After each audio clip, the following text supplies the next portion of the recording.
Hello दोस्तों, आज की इस वीडियो के अंदर अगला टिप और अगला बेहतरीन ट्यूटोरियल लेके आया हूं मैं आप लोगों के लिए कि पीएमएस शीट के अंदर एक नया कॉलम शेड्यूल कैलकुलेट करने के लिए कैसे ऐड करना है। बहुत सिंपल सा टिप है, लेकिन आपके स्किल में बहुत ज्यादा एक डिफरेंस लेके आएगा। बहुत मजे की चीज होने जा रही है। इससे पहले कि आज की इस वीडियो को आगे लेके चलूं, I would request you people कि आप इस चैनल को लाजमी सब्सक्राइब कीजिएगा, बेल आइकन का बटन दबाइएगा, अपने दोस्तों के साथ इस लिंक को शेयर कीजिएगा, क्योंकि जितने भी सिविल इलेक्ट्रिकल मैकेनिकल इंजीनियर्स हैं, टेक्निकल नॉलेज इज परफेक्ट, लेकिन अगर आप मैनेजमेंट के स्किल्स नहीं सीख रहे, रिपोर्टिंग नहीं सीख रहे, आप बिल्डिंग पे काम कर रहे हो, रोड कंस्ट्रक्शन प्रोजेक्ट पे काम कर रहे हो, ऑयल एंड गैस पे प्रोजेक्ट्स पे काम कर रहे हो, तो भाई इस तरह के स्किल्स आपको बहुत आगे लेके जा सकते हैं। तो शुरू करते हैं। सबसे पहले मैं आप लोगों के साथ शेयर करता हूं यहाँ पे डैशबोर्ड, और ये हमारा डैशबोर्ड है जो अभी तक हमने बनाना सीखा।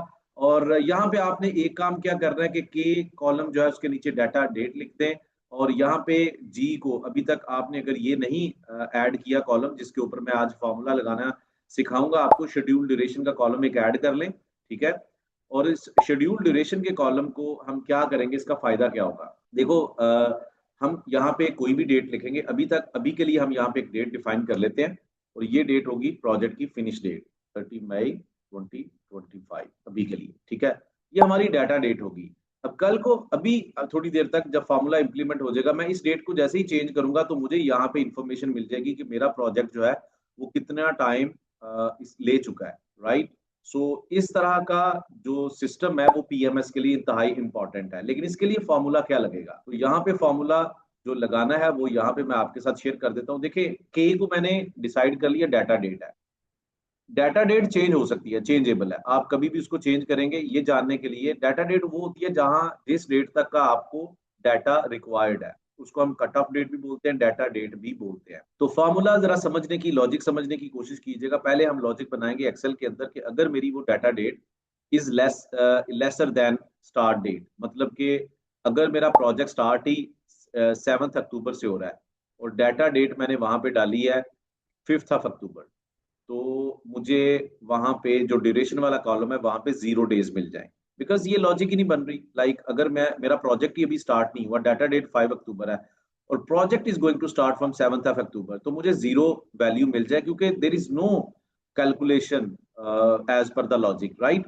लेकिन दूसरी कंडीशन क्या है, इफ एंड, ये दोनों लॉजिक्स इकट्ठी लगानी है आपने, दो ब्रैकेट्स के साथ कॉमा लगाना है, इफ एंड, और इसके बाद दूसरी कंडीशन में लगा रहा हूं। ये पहली कंडीशन हो गई। दूसरी कंडीशन यहां से स्टार्ट हो रही है, अगर डाटा डेट ज्यादा है, अगर 7 अक्टूबर के बाद है, 10 अक्टूबर है, 11 अक्टूबर है, 12 अक्टूबर है, यानी कि इज ग्रेटर और इक्वल देन, ठीक है, इज इक्वल और greater than start date column, वो खुद ही वैल्यू उठाएगा कि स्टार्ट डेट के अंदर जो डेट है, कॉलम के अंदर जो डेट है उससे डाटा डेट बड़ी है। और दूसरी कंडीशन क्या है, जो फिनिश डेट वाला कॉलम है उससे कम है, उसके बराबर या उससे कम है। तो मुझे ये फॉर्मूला रन करना है to calculate the network INTL days. ठीक है। वो क्या है, स्टार्ट डेट वाला कॉलम और डाटा डेट, इसके दरमियान जितना डिफरेंस आ रहा है ना, वो कैलकुलेट कर दे। फॉर एग्जाम्पल, यहाँ पे मैं एक डेट डालता हूँ डाटा डेट के कॉलम में, 20 अक्टूबर। अब 20 अक्टूबर 7 अक्टूबर से तो ज्यादा ही है और फिनिश डेट से भी छोटी है। तो ये क्या करेगा, डाटा डेट ये है और इसके दरमियान जो है ना ये कैलकुलेट करके दे देगा नेटवर्क डेज, स्टार्ट डेट और कितने दिन गुजर चुके हैं, इलैप्स टाइम, वो डेट, और ये उसमें से संडे सैटरडे निकाल देगा। अगर हमारी डाटा डेट फिनिश डेट से बाहर आ रही है तो जितना ड्यूरेशन ऑलरेडी कैलकुलेटेड है वो मुझे एज इट इज दे देगा। अब थोड़ा सा इसको प्रैक्टिकली समझते हैं, बहुत आसान है ये फॉर्मूला। यानी कि आपको लिखना बहुत ही आसान है, सिंपल, मैंने लॉजिक बता दिया। अब इस फार्मूला को कैसे इंप्लीमेंट करना है, ये फार्मूला एज इट इज मैं आपके सामने लिखता हूँ, ये देखें। तो अभी हमने इस पूरे के पूरे फार्मूला को कॉपी कर लिया है, मेरे पास पहले से लिखा हुआ मौजूद है। आप भी इस वीडियो को पास करके इस फार्मूला को देख लीजिएगा। और ये देखें, यहाँ पे मैं इस फार्मूला को लिखने जा रहा हूँ, I will just make control we. जैसे मैंने कंट्रोल वी किया, अब देखिए K2, द फार्मूला लॉजिक समझने की कोशिश कीजिएगा। K2 is lesser then C2। K2 क्या है, मेरे पास डाटा डेट है। C2 is presenting start date column, D is representing finish date column. ठीक है। तो लॉजिक सिंपल सी है कि अगर मेरी डाटा डेट छोटी है प्रोजेक्ट स्टार्ट डेट से, तो फिर तो लॉजिक नहीं बनती, मुझे 0 ड्यूरेशन दे दो। लेकिन दूसरी कंडीशन क्या है, अगर मेरे data date start date column और फिनिश डेट कॉलम के दरमियान में लाई कर रही है, उससे स्टार्ट डेट से बड़ी वैल्यू है और फिनिश डेट से कम है, तो फिर ये कैलकुलेट करेगा नेटवर्क डेज ये डिफरेंस देगा C2 यानी स्टार्ट डेट कॉलम और K2 डाटा डेट वाला जो डिफरेंस है ना, ये मुझे कैलकुलेट करके देगा। एंड इन द कंडीशन के भैया उसमें जो भी सैटरडे संडे आ रहा है उसको नहीं कैलकुलेट करना। और अगर लॉजिक इससे भी बाहर जा रही है, जैसे स्पेस में ऑर्बिट से बाहर रॉकेट निकल जाता है, अगर ये बात हमारे हाथ से बाहर निकल गई तो ये मुझे सिंपली G2 ये वाला जो कॉलम है इसकी ड्यूरेशन दे दे, मुझे पता चल जाएगा मेरी डेट इन चीजों के दरमियान में नहीं है। तो मैं इसको एंटर का बटन दबाने लगा हूं, तो जैसे ही मैंने एंटर का बटन दबाया तो अभी ये मुझे 170 दे रहा है, क्योंकि मेरी जो डाटा डेट है वो 30 मई है। अब देखिएगा मैं 30 मई की बजाय यहाँ पे कुछ और डेट डालने जा रहा हूँ 2024 के अंदर। हम करते हैं दिसंबर की डेट डालते हैं, यहाँ पे मैं मई की बजाय 12, तो ये मुझे क्या देगा, ये देखें 61। जैसे मैं 30 ऑफ दिसंबर 2024 डाला है तो उसने कहा है भाई 61 डेज गुजर चुके हैं आपके प्रोजेक्ट के, क्योंकि अब इसने क्या किया, इसने कैलकुलेट किया है कि 30 दिसंबर, क्योंकि ये डेट क्या है, is not lesser than start date, it's a bigger than, तो इसलिए जीरो वैल्यू नहीं आई एज पर द लॉजिक। अब समझने की कोशिश कीजिएगा, क्योंकि ये date is in between the start date and finish date of the project. You understand what I mean?